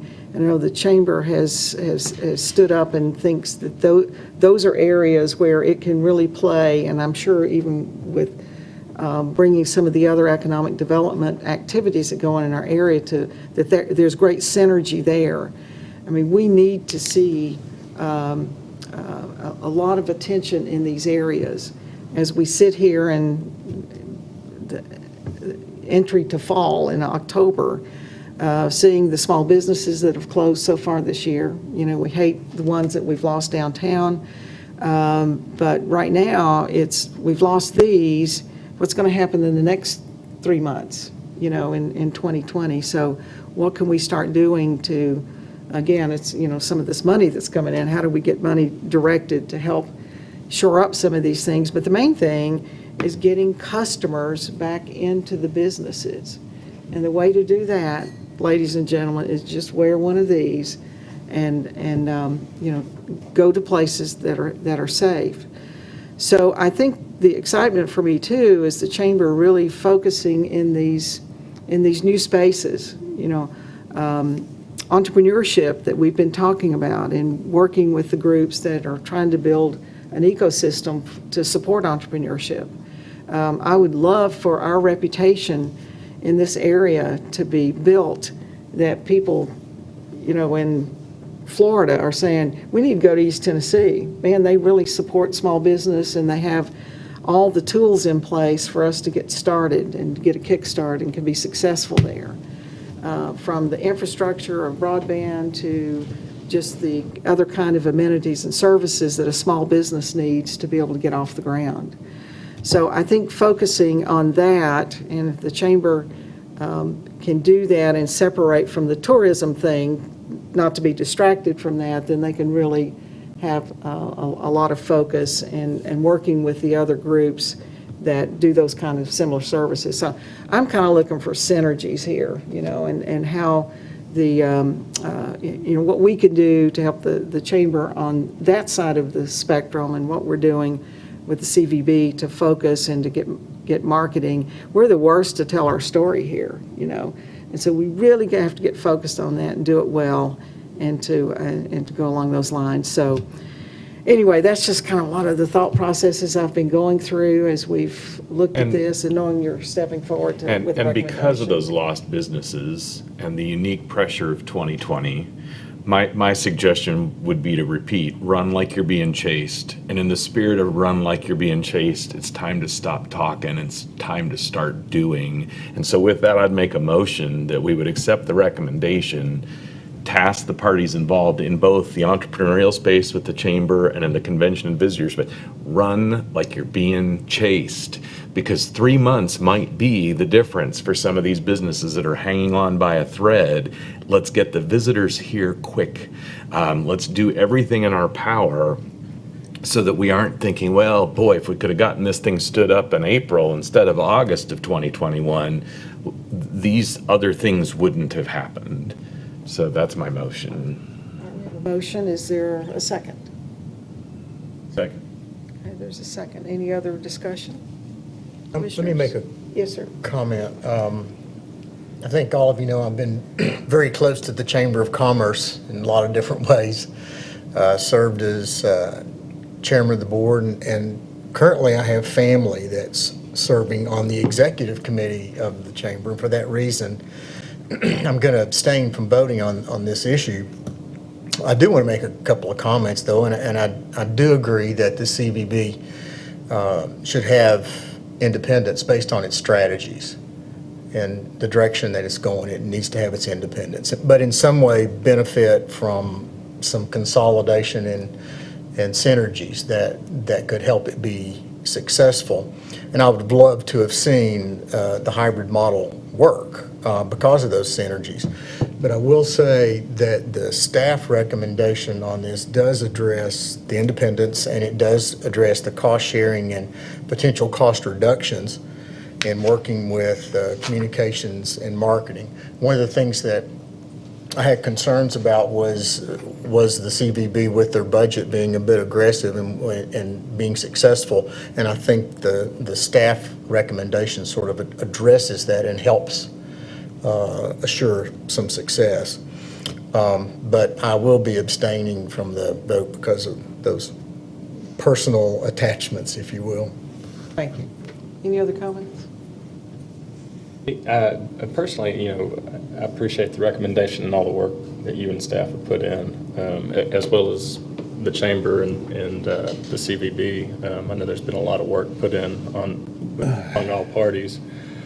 And as Larry stated, the recommendation, I mean, it makes a lot of sense. And correct me if I'm wrong, but tourism in the state of Tennessee is the number two industry, and that makes it a highly competitive field, the destination market, space. And so, to Joe's point, we need to be aggressively going after this piece, as it's a top producer for the state as a whole, and we need to tell our story and become a strong tourism destination.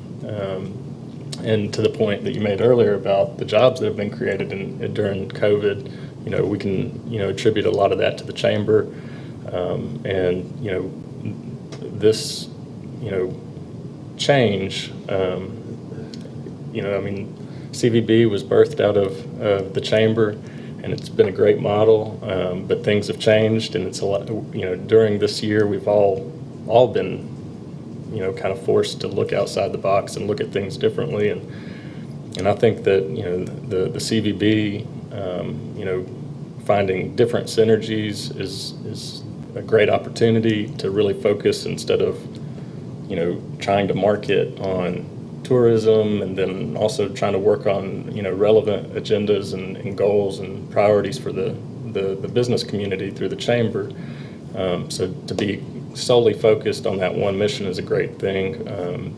And then at the same time, it gives, the chamber, more opportunity to focus on, those things that are relevant to the entire membership, because it's not just tourism businesses that the chamber serves. And so, it gives an opportunity to serve all, business industries. And, I look at this not as a bad thing, a breaking of ways or whatnot, but more of an evolution of both entities. And I look at that as a positive thing and a good thing.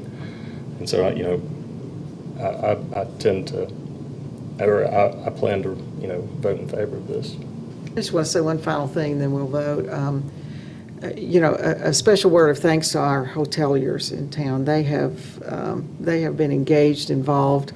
They're always coming up with ideas and how we can do tourist enhancement. So to the CVB, and they've suffered, through this COVID. There for a while, some of them were closed. Their rooms were sitting there empty. So for the CVB, you need to help them get their customers back and get them back in town. We know the hotel motel tax, I'm sure, is going to take a big dip here. That I'm sure it already has. But anyway, we want to say special thanks to them and all the hard work that they do in this community. We seem to be getting more hotels all the time, right? We've had a couple of new ones here recently. So anyway, we've got to get the tourists back. So very good. Anything else? Ms. Roberts? Commissioner Calhoun, Abstain, please. Commissioner Fowler, Yes. Commissioner Hunter, Yes. Vice Mayor Wise, Yes. Mayor Brock. Yes. Commissioners, that takes you to the public input section of your agenda. Okay, is there anyone here who would like to address the commission? We did not get any applications as such. Oh, I didn't open it. Seeing no one, I'll close it. Okay. Is that it for the agenda? That takes us to the end of the agenda, and staff and I would be glad to take any questions or direction you may have. All right, so we'll double up here. If y'all have any comments or questions for Mr. Peterson? No, ma'am. Calhoun? How many more meetings do you have? 3, but who's counting? No, that's not true. That's not true. I think you all have this commission has the first meeting of December. Yes, So you it's don't. true. So you've got an extra, you get a bonus. Oh, really? You do. Mayor, did I just get direction to find reason for several called meetings between now and December? We may need it, yeah, for sure. Commissioner Hunter? No, ma'am. Okay, Commissioner Fowler? I may make a statement, just, Okay. there's been some things in the paper and things on TV and such that we have gone from, not having parties talked about, and I don't think there should be anything city commission-wise that has a party base.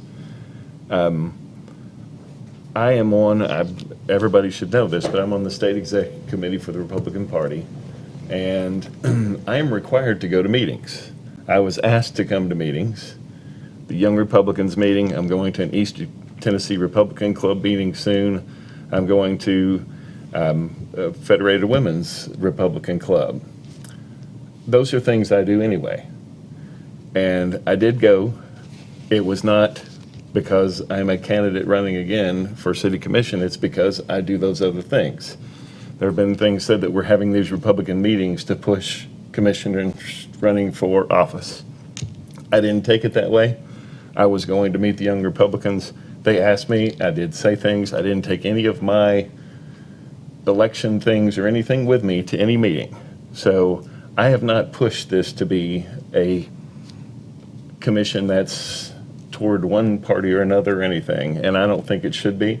I've never done that, so I just wanted to kind of put the record straight that I have never said anything about it, and I haven't done it that way. So I'm sorry if anybody took what I have done as being partisan toward anything, but I think it should stay nonpartisan because we're about all the people of Johnson City, not one group of people. And I try and stand up for everybody in the city of Johnson City. So I just wanted to say that.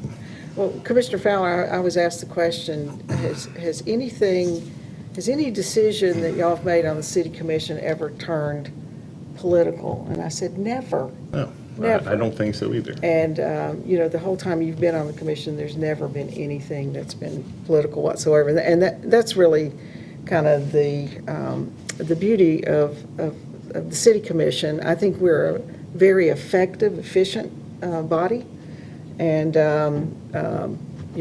we were concerned. I was on the commission when we did the referendum and to move the date, and we were concerned that if we moved it to November, it might get tied up in the politics of a national election. And so we're seeing a lot of it out with some of the other candidates also. So it's just gotten to the attention, of people, and they're asking questions. But I appreciate you saying that, but in no way have you ever been partisan on this board whatsoever. But appreciate you saying that. And if I could add, anyone who thinks this is a proxy battle for something national or partisan, going to get here and be sorely disappointed by just how boring and not a national proxy battle this is. So. Oh, okay. Then it's Vice Mayor? Motion to adjourn? Meeting adjourned. Thank you.